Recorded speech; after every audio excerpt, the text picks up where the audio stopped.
Hello students. Now today we will start with new chapter. Okay. This is for BA second year students of third sem. The role of Peshwas in Maharashtra. Okay. This is very important topic. So you will get a question like this. Give an account of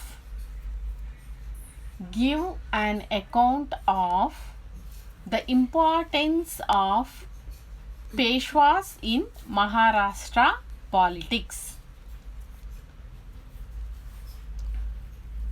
So now before going to discuss about role of Peshwas in Maratha kingdom, in Maratha administration, let us know about the role of Shivaji. Shivaji was regarded as the founder of Maharashtra kingdom.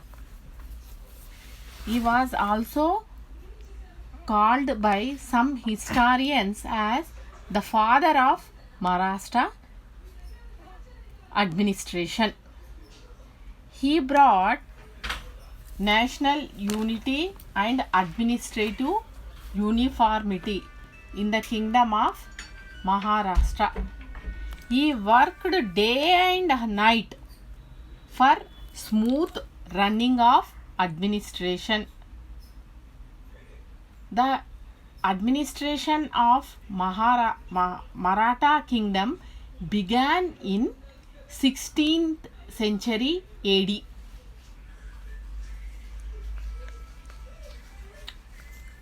Before it was a Hindu kingdom. Okay, it was a Hindu kingdom. So before the emergence of Maratha kingdom, there was another kingdom which was known as Vijayanagara kingdom.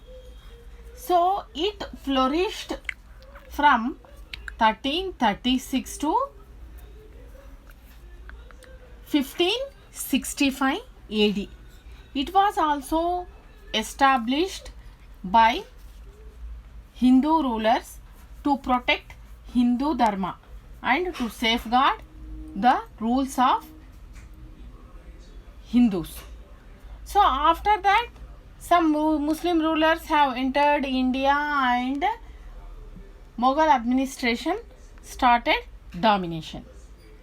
So again, after Mughal empire came to an end, to protect Hindu Dharma, to safeguard Hindu rights, the administration of Maratha came into existence. The father of Maratha administration was Shivaji, because he was the founder of Maharashtra kingdom. There are several reasons for the establishment of Maharashtra kingdom. The conditions prevailing there are very much suitable for its occurrence, like geographical conditions, social conditions, political conditions, economic conditions. All those conditions made Shivaji to found such a dynamic dynasty. Okay. So after establishment of Maharashtra kingdom in 1674, Shivaji became Chakrapati. When he ascended the throne, at that time he received the title as Chakrapati. Chakrapati Shivaji. Okay, he was a prominent ruler. He was also a role model for present day generation. So there were some ministers to assist the king in running the administration. They are known as Peshwas. Okay, they help the king in running the administration. They are known as Peshwas. These Peshwas are also known as Ashtapradhans. They are 8 in number. So, Peshwa was the prime minister. Peshwa is a prime minister. So, all these ministers are council of ministers. He was the head of Ashtapradhans. So, Peshwa was the head of Ashtapradhans. He was appointed by Chakrapati. Who is Chakrapati? Shivaji. So, this Peshwa was appointed by Chakrapati. It was a temporary post because it is not permanent. It is a temporary post. If the ministers do not follow rules, regulations, he may be removed from the concerned duty. But later on it became hereditary post. It became hereditary post. Like hereditary means, you know, after father, son coming into the throne. Okay. Taking advantage of weakness of Chakrapati Sahu, his Peshwa Balaji Vishwanath became powerful and made Peshwaship a hereditary post. So, Balaji Vishwanath made it a hereditary post. As the age is going on, Chakrapati became weak. So, taking advantage of this, he got all the power and authority in his hands, the council of minister, Balaji Vishwanath. So, what he has done? He made the role of Peshwaship from temporary to hereditary.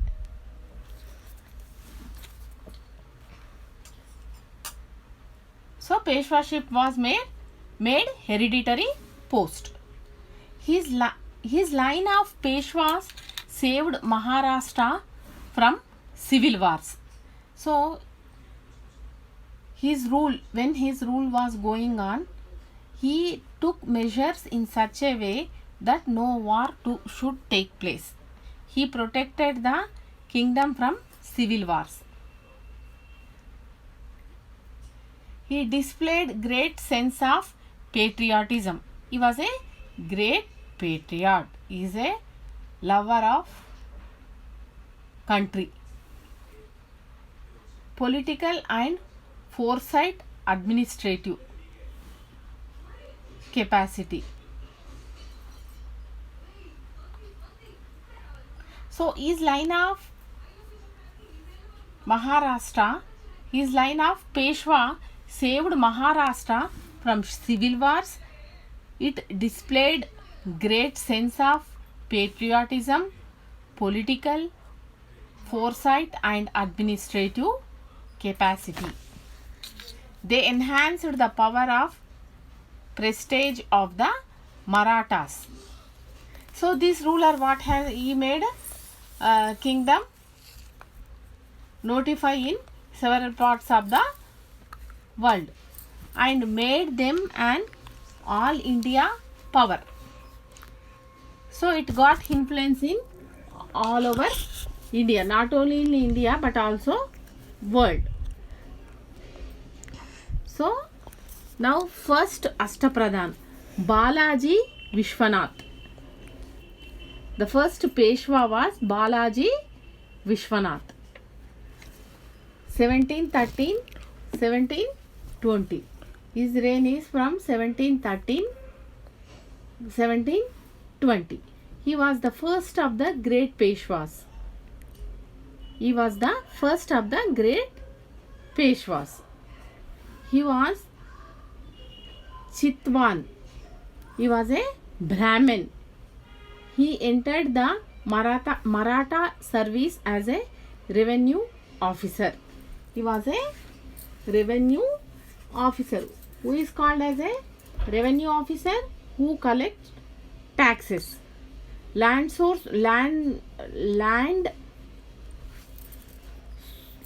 revenue was main income of the state during the reign of Marathas. After serving Tarabhai for some time, he joined the service of Sahu as the Senakarta, organizer of armies. He became Peshwa in 1813.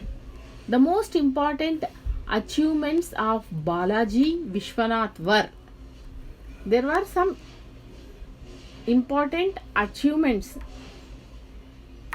done by him.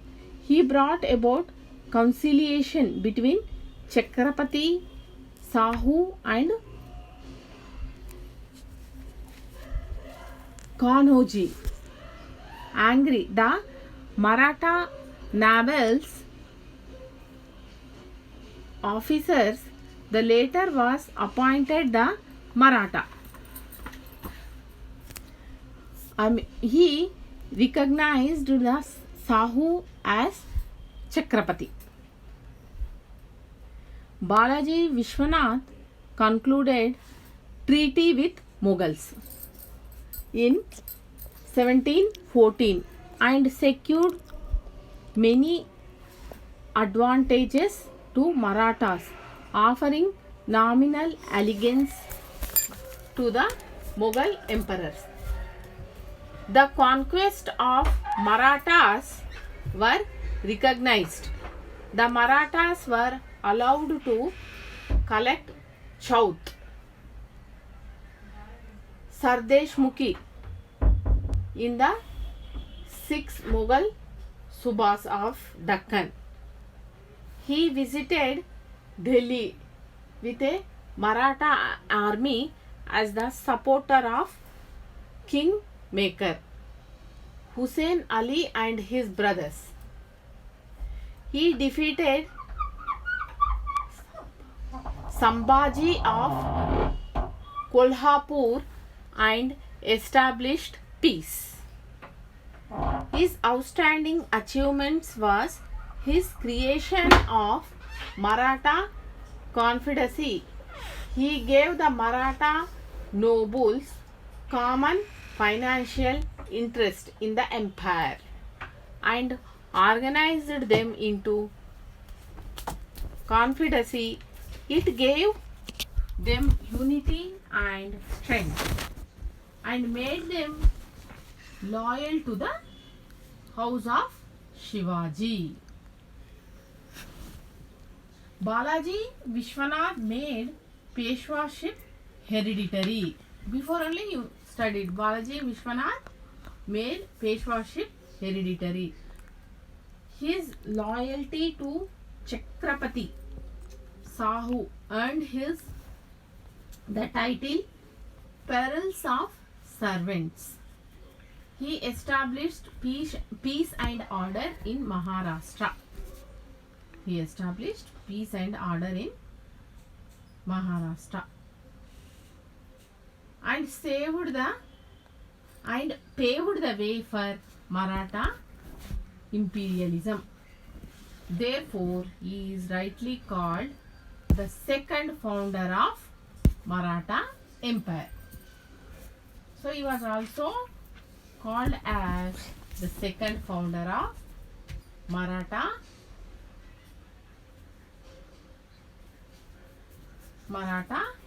Empire. Bajirao.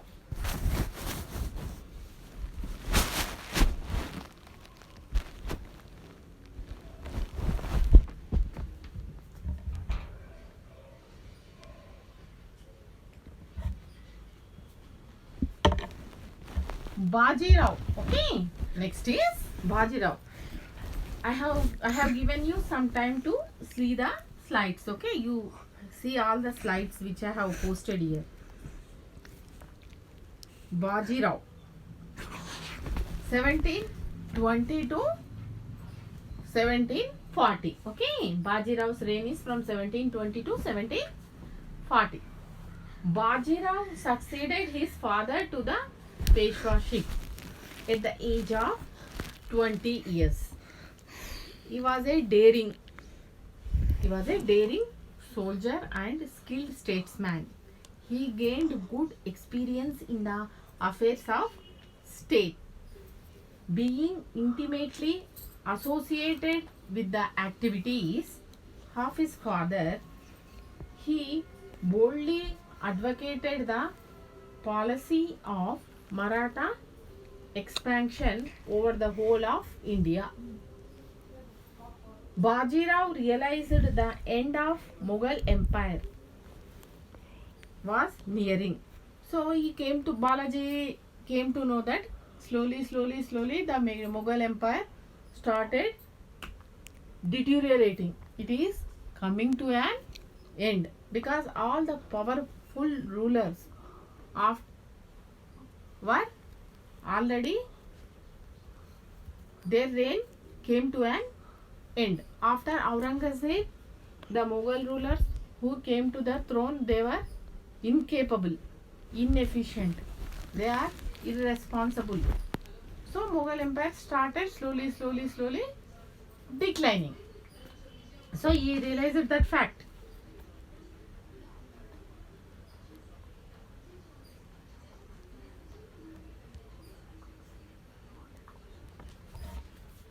So he declared, let us strike at the trunks of withering trees and branches will fall down themselves. So these all these Mughal emperors are very weak. So anyhow the empire is going to be coming down. It will be ending. So we should stay taking advantage of that. We should re-establish Hindu kingdom in India.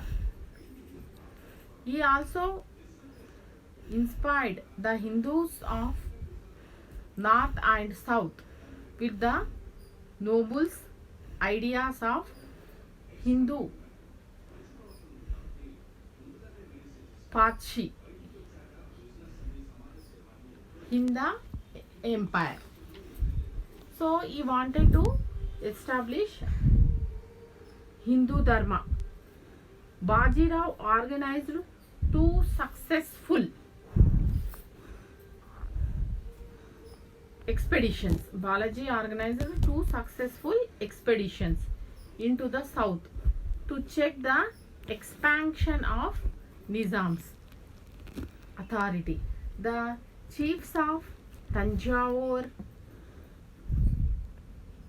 Gutti, Chidalpur and Gadag accepted the protection and leadership of Peshwas. He defeated the Nizams at Palkhad. The Nizam was forced to agree to give up the cause of Sambhaji against Sahu. He also agreed to pay arrears of Chauth and Sardesh Mukhi. Later, his efforts to investigate Senapati against Balaji Rao were in vain. In the end, he made peace with the Peshwa.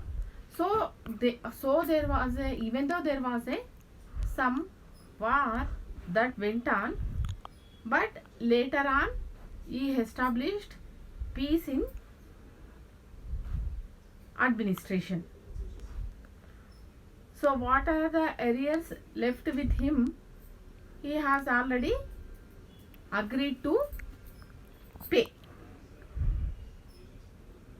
Baji Rao entered Malwa and captured many places.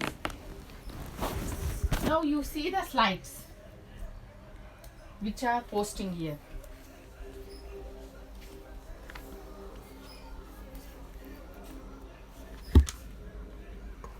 He helped check.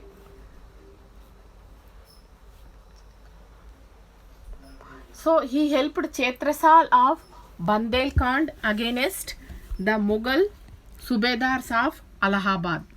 The Rajputs, princes of Udaipur and Jaipur, promised to pay tribute to Marathas because Hindu dynasty is going to be re-established.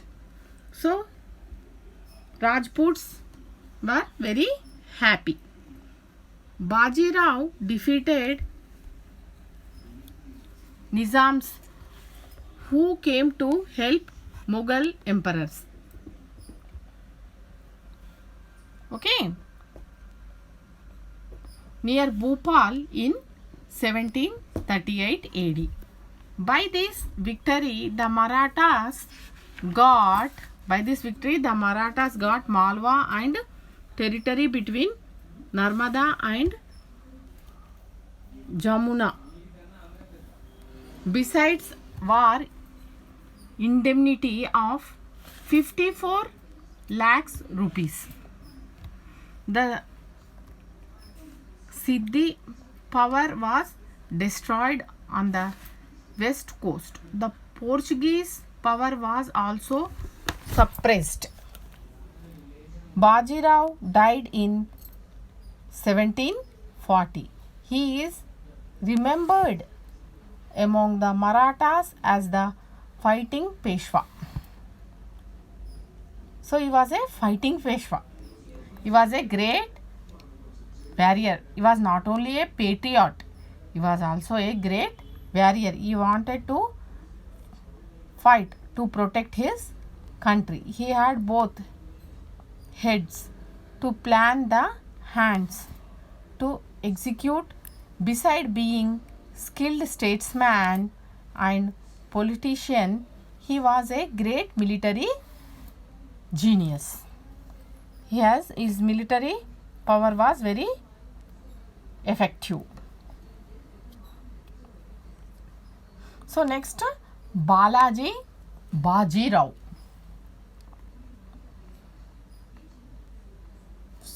1740 to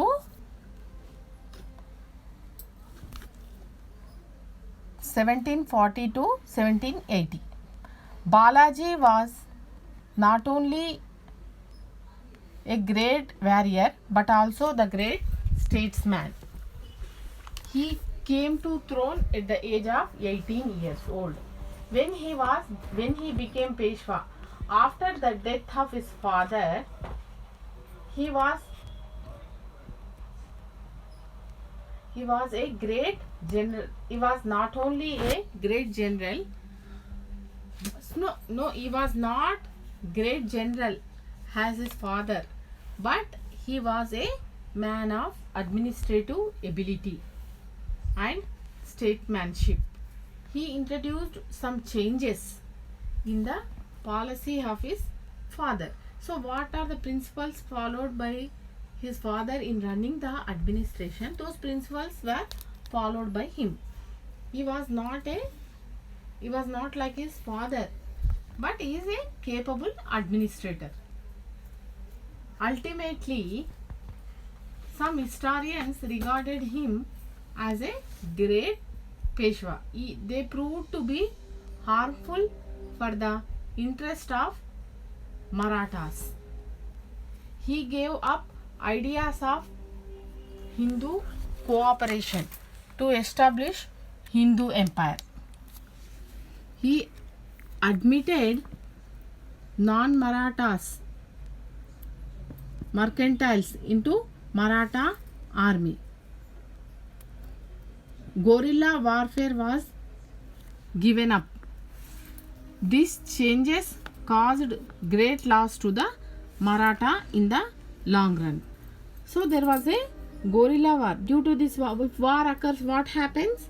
There is a not only property loss, but also many people will be injured many. And so not only property loss but also there was a man loss. Bajirao became supreme in Maharashtra after the death of Sahu in 1749, taking advantage of war of succession at Hyderabad after the death of Nizam ul Mulk. The Marathas won great victory and secured many advantages. The Marathas also defeated Nizams. They got western barriers, Banglan and Khandesh, besides the Muslim capitals like Daulatabad, Burhanpur, Bijapur and Ahmednagar. The Marathas secured right to collect chowth in Bihar and Bengal from Nawab Alivardi Khan. A part of Orissa came under their direct control.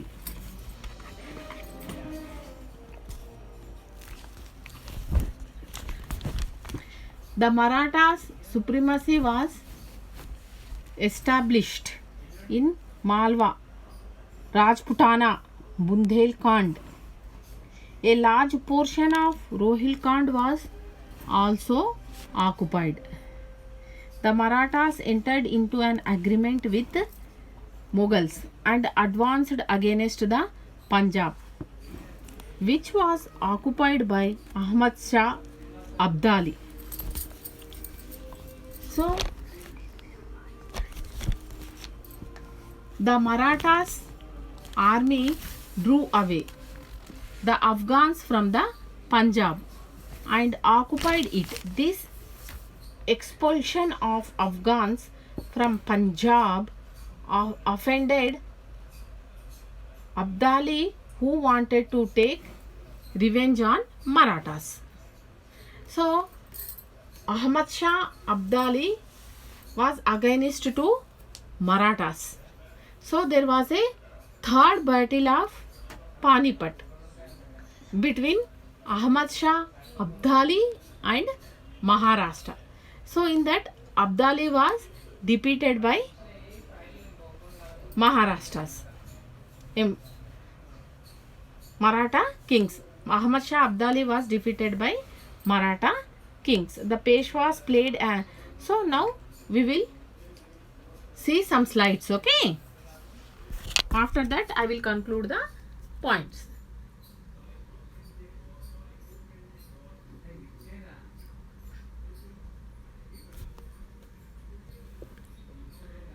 So Peshwas played an important role in the history of Marathas. They set the Maratha politics in order, provided unity to the Marathas, protected their culture and spread the Maratha glory far and wide. If there was no Maratha kingdom, the Hindu Dharma would have not been protected. So, in this way, Shivaji was regarded as the founder as well as the father of Maratha dynasty. So, we will meet you in next session. Thank you.